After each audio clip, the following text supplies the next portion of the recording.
Assalamualaikum warahmatullahi wabarakatuh.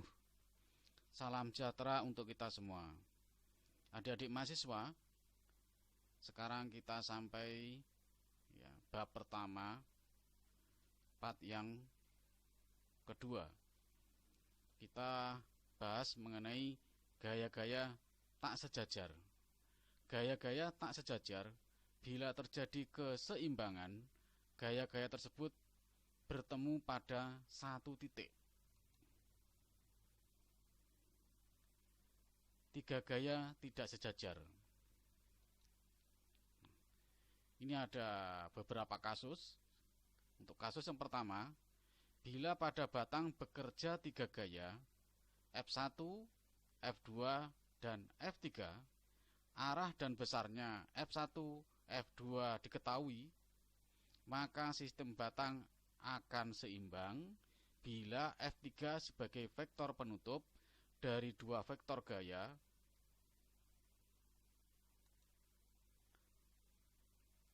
Saya ulang lagi, bila pada batang bekerja tiga gaya, F1, F2, dan F3, arah dan besarnya F1, F2 diketahui, maka sistem batang akan seimbang bila F3 sebagai vektor penutup dari dua vektor gaya sebelumnya.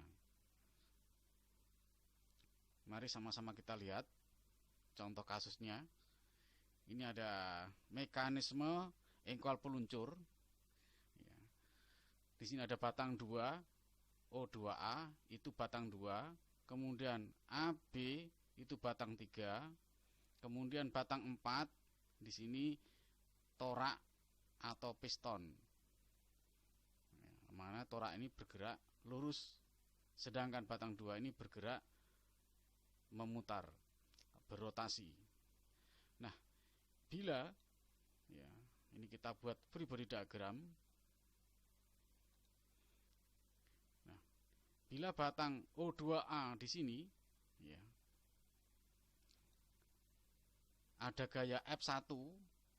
Gaya F1 ini diberikan oleh batang 3 ke batang 2. Makanya di sini F32 harusnya, tapi ini berasal dari F43. F43 itu sama dengan F32. Nah, ini F1. Kemudian gaya beratnya itu F2. F2. Nah, kemudian di sini ada F3 tidak tahu besar dan arahnya. Itu maksudnya begitu. Besar dan arah F3 ini tidak tahu. Seperti ini. Yang diketahui adalah F1 dan F2. F3-nya tidak diketahui. Nah, bila ada kasus seperti ini, maka penyelesaiannya secara grafis dengan menggunakan skala. Kita buat garis yang sejajar dengan F1 di sini, di sebelah kanan ini, sesuai dengan skalanya. Kemudian dilanjutkan lagi ditambah dengan F2 yang arahnya ke bawah. Kemudian F3 itu arahnya menutup poligon ini. Jadi F1 plus F2 plus F3 sama dengan 0. Di sini bertemu lagi di sini. Jadi F3-nya tidak boleh ke kiri. Kalau ke kiri itu artinya F3 sama dengan F1 plus F2. Jadi di sini tidak seimbang kalau F3-nya arahnya ke kiri. Kalau pengen setimbang itu F1 plus F2 plus F3 bertemu di titik sama di sini sama dengan 0. Kemudian untuk kasus yang kedua, bila pada batang bekerja tiga gaya F1, F2, dan F3, arah dan besarnya F1 diketahui. F2 dan F3 hanya arahnya saja. Nah, sistem batang akan seimbang bila ketiganya membentuk segitiga vektor tertutup. Seperti pada kasus yang pertama, hanya berbeda kasusnya. Mekanisme seperti pada kasus yang pertama, ya. Kemudian free body diagramnya di sini ditinjau pada batang 4 atau toraknya. Di sini ada P. Nah, P di sini mewakili F1. Kemudian F3-nya di sini. F3 ini gaya normal. Kemudian F2-nya gaya yang diberikan batang 3 kepada batang 4. Jadi arahnya sejajar dengan batang 3. Nah, jika F1 diketahui besar dan arahnya, kemudian F2 dan F3 hanya diketahui arahnya saja, besarnya tidak, maka penyelesaiannya secara grafis juga dengan menggunakan segitiga poligon tertutup seperti pada kasus yang pertama, karena setimbang. Nah, kita gambar sesuai dengan skalanya F1, ya. Itu sama dengan P di sini panjangnya sesuai dengan skala. Kemudian kita tarik garis F2, kita tidak tahu berapa panjangnya, arahnya saja yang tahu, tapi panjangnya tidak tahu. Kemudian F3 arahnya tahu, ke atas. Nah, akhirnya kita pertebal lagi. Nah, F1, F2 ini, ya, yang tebal ini, panjangnya sudah jelas, berarti besarnya ketahuan, dikalikan dengan skala. Kemudian F3 juga demikian. Panjang panahnya ini, panjang garis ini adalah besarnya F3. Kita ambil contoh lagi, contoh yang nyata. Sebuah gaya 5 pon diterapkan pada tuas bagian atas untuk menekan benda seperti pada gambar di bawah ini. Gambarlah free body diagram atau diagram benda bebas dan tentukan gaya F-nut. Nah, ini adalah sebuah alat, ya, untuk menekan benda, ya, bisa benda yang lunak, ini produknya bisa lunak, bisa juga keras tapi secara manual saja dia bisa pecah, ya. Gaya diberikan pada tuas bagian atas ini dengan mekanisme, ya, ini batang tuasnya ini batang 2, kemudian batang 3-nya ini penekan yang langsung kontak dengan batang 4 di sini, batang 1 di situ body di sini, ya. Batang 1 itu body. Jadi istilah yang sudah disepakati para ilmuwan, batang 1 itu adalah body. Nah, kemudian batang berikutnya itu batang-batang yang langsung, ya, sebagai mekanisme yang menghubungkan batang-batang yang lain. Nah, pertanyaannya berapa F-nut-nya ini, gaya yang digunakan untuk menekan ini, memecahkan produk ini. Maka cara yang pertama, ya, buatlah free body diagram tiap batang atau diagram benda bebas. Nah, yang pertama kita gambar batang 3. Batang 3 menghubungkan titik A, C. A, C. Nah, mari sama-sama kita bayangkan, kita rasakan bahwa batang 3 ini itu ditekan oleh batang 2 di titik A di sini. Makanya di sini F32, ya, arahnya ke bawah sini. Batang 3 ini seperti ditekan. Kemudian batang 4 ini dia menekan ke atas. Nah, kalau ke bawah, ya berarti batang 3 ini berjalan ke bawah sana. Nah, supaya setimbang ini ke 4 ini ke atas. Kemudian ya kita gambar dimensi-dimensinya, ya, ukuran-ukurannya. Kemudian kita gambar lagi batang 2. Nah, karena F32 di sini, A di sini, ya, menekan batang 3, maka di sini F23 itu berlawanan dengan F32 ke atas. Jadi batang 2 di sini pada titik A yang dirasakan oleh batang 2 di sini seperti ditekan oleh batang 3 di sini. Jadi batang 2 di sini kalau kita tinjau batang 2-nya, maka batang 2 ini seperti didorong oleh batang 3. Nah, ini mahasiswa teknik mesin itu harus punya rasa namanya ilmu seperti ini. Ya. Antara aksi dan reaksi, kalau F32 dengan F23 ini aksi dan reaksi. Kalau kita ini menekan tembok, kita menekan tembok, tangan kita menekan tembok, maka yang dirasakan oleh tangan kita seperti tembok itu seperti menekan tangan kita. Tapi yang dirasakan oleh tembok itu seperti ditekan oleh tangan kita. Itulah namanya aksi dan reaksi. Ini juga begitu. Kalau gaya 5 pon di sini, ya, diberikan pada bagian atas daripada tuas, maka gaya 5 pon di sini diteruskan oleh batang 2 menekan batang 3. Nah, batang 3 di sini seperti ditekan oleh batang 2. Maka batang 2 di sini juga mengalami hal yang sama, ditekan oleh batang 3. Makanya di sini F23 ini arahnya ke atas.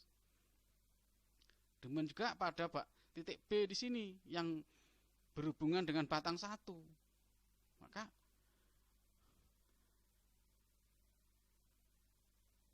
di sini F21 ke kanan, F21Y-nya ke atas.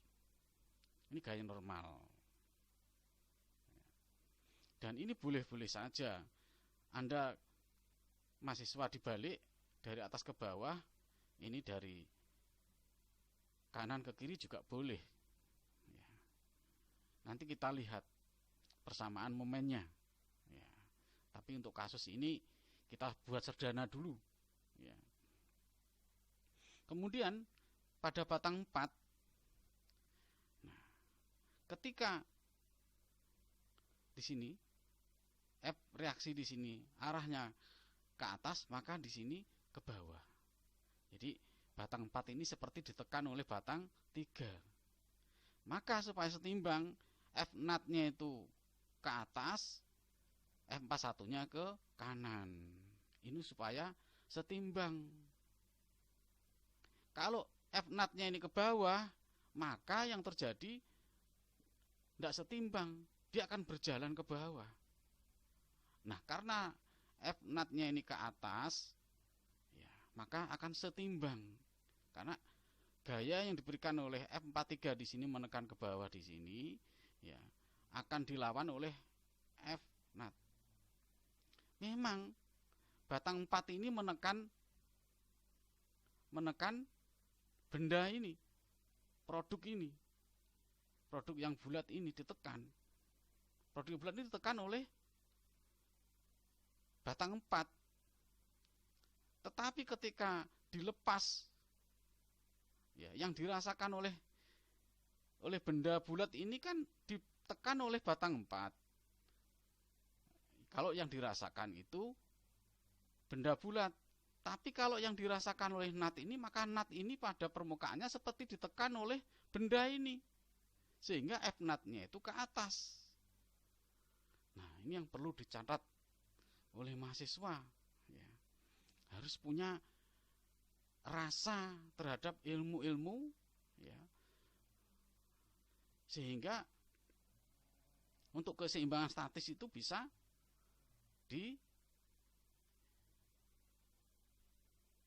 dimudah ditentukan arahnya. Kemudian langkah selanjutnya, selesaikan persamaan untuk batang 2. Ya. Nah, ini batang 2 diselesaikan. Ya. Yang pertama, ya, kita buat persamaan momen di titik B sama dengan 0. Kenapa di titik B? Karena titik B di sini ada dua gaya, arah X dan arah Y. Gaya reaksi di sini. Nah, ini dihilangkan saja di sini. Kalau momen di titik B ya sama dengan 0 ya. Maka ini akan hilang. Momen itu kan gaya dikalikan jarak. Kalau jaraknya itu 0 di titik B, maka akan momennya akibat gaya yang ke atas dan horizontal itu menjadi 0. Yang ada itu hanyalah momen akibat F23 dan 5 pon ini. Nah, kita harus ya, karena momen itu gaya dikalikan jarak, yaitu jarak yang tegak lurus. Maka caranya 5 pon ini garis kerjanya kita teruskan segaris, kemudian F23 juga segaris, kemudian nah tegak lurusnya dari titik B, karena momennya di titik B, maka titik B ini tegak lurus ke sana ini. Nah, ini berapa jaraknya? Jaraknya R. Nah, sehingga persamaan momennya min 5B. Kenapa min? Karena kita buat yang dari titik B di sini momennya berlawanan arah jarum jam itu negatif, yang searah jarum jam positif. Nah, maka di sini kita buat min 5 pon ya, LB itu pon itu ya. Nah, jaraknya itu yang tegak lurus dari B ke garis kerja 5 pon ini. Nah, ini tegak lurusnya. Maka 5 ditambah dengan 3 di sini. In. Kemudian momen akibat gaya F23 itu menyebabkan ya, momennya ke kanan, searah jarum jam momennya. Nah, itu positif, plus F23 dikalikan dengan R. Jadi F23 di sini kalikan dengan jarak tegak lurus dari titik B ke garis kerja F23. Nah, maka F23 ketemu. Selanjutnya, selesaikan persamaan untuk batang 3. Nah, batang 3 di sini ya, F32 sama dengan F34. Karena F23 ketemu, F23 itu sama dengan F32 sama dengan F34, F sama dengan F43. Kemudian selesaikan persamaan untuk batang 4. Nah, batang 4 di sini. F43 ini ya sama dengan F23 karena diteruskan oleh batang 3 di sini. Nah, inilah persamaan. Nah, penyelesaiannya secara grafis, misalnya 1 cm mewakili sekian newton. Ya. Nah, kita gambar skalanya. F43 itu misalnya panjangnya segini, kemudian F di sini F41 searah dengan F41 di sini, kemudian F nat. Nah, F41 ke kanan, F nat ke atas. Inilah setimbang. Setimbang itu ya kesetimbangan gaya. Gaya-gaya yang bekerja semuanya sigma F sama dengan 0. Loh, kenapa Pak di sini nggak pakai persamaan momen? Ya, karena di sini tidak menimbulkan momen. Di sini juga tidak menimbulkan momen. Di sini hanya keseimbangan gaya. Sigma F sama dengan 0. Di sini sigma F sama dengan 0. Kalau di sini baru sigma M sama dengan 0 dan sigma F sama dengan 0. Bisa. Nah, sehingga F nat-nya itu, ini panjangnya itu berapa senti dikalikan dengan skalanya. Skalanya di sini berapa newton, dibagi nanti ketemu newton. Selanjutnya, jika dalam satu batang itu ada 4 gaya tak sejajar. Kalau tadi itu dalam satu batang ada 3 gaya tidak sejajar. Nah, sekarang 4 gaya tidak sejajar merupakan pengembangan dari kasus-kasus 3 gaya tak sejajar. Banyak kemungkinan dari kasus 4 gaya. Dalam hal ini dipilih model dari kasus yang sering muncul. Kasus yang pertama, bila keempat gaya diketahui dan sistem diharapkan dalam keseimbangan, maka keempat gaya tersebut akan membentuk segi empat vektor gaya yang tertutup. Yang kedua, kasus kedua, bila tiga dari keempat gaya diketahui arah dan besarnya, maka gaya yang keempat sebagai penutup untuk membuat segi empat vektor gaya tertutup supaya terjadi keseimbangan. Kemudian kasus yang ketiga, bila dua gaya F1, F2 diketahui besar dan arahnya, sedang dua lainnya diketahui arahnya. Mari kita lihat kasus-kasus yang terjadi jika empat gaya pada suatu batang. Nah, di sini batang 3, ini mekanisme ingkar peluncur, batang 3, batang 4 digabung menjadi satu. Maka kita analisa gaya-gaya eksternal yang bekerja pada batang 3 dan 4 ini. Pada batang 4 bekerja gaya P. Kemudian apa lagi? F3-nya ada di sini, gaya berat F3. Kemudian ada F2, gaya normal, tapi arahnya tidak tahu, ke atas atau ke bawah. Yang jelas P dan F3 besar dan arahnya diketahui, seperti pada kasus yang pertama. Kemudian F4 itu garis kerjanya diketahui, tapi arahnya tidak diketahui. Besar dan arahnya saja diketahui, tapi garis kerjanya diketahui. Dari mana Pak garis kerjanya F4 ini? Ya searah dengan batang 2. Kemudian di sini gaya normal itu kan selalu tegak lurus dengan permukaan kontak. Permukaan kontak antara piston dengan silinder bodinya. Ya di sini F2 di sini. Maka keempat gaya ini bisa diselesaikan dengan secara grafis. Kita gambar dengan skala P di sini, kemudian F3 sesuai dengan arahnya, kemudian F4 misalnya.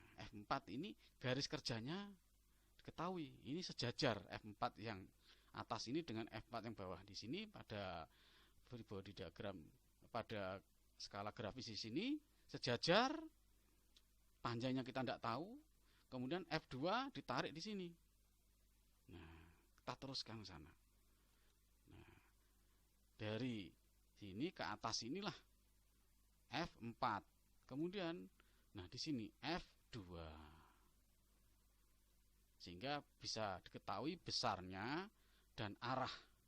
F4 arahnya ke atas, panjang garisnya di sini itu nilai daripada M4. Kemudian F2-nya itu tidak ke atas tapi ke bawah. Kenapa Pak ke bawah?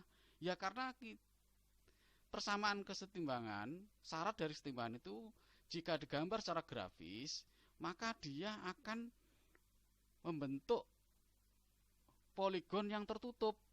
Kalau dia 3 gaya ya poligon 3 gaya tertutup ya. Kemudian kalau 4 ya di sini segi 4 tertutup. Nah, di sini P ditambah dengan F3 ditambah dengan F4 ditambah dengan F2 ketemu di sini. Membentuk suatu siklus. Itu syaratnya kesetimbangan. Demikian bab 1 2 selesai. Berikutnya, pertemuan berikutnya masuk ke bab 2. Demikian, selamat belajar. Assalamualaikum warahmatullahi wabarakatuh.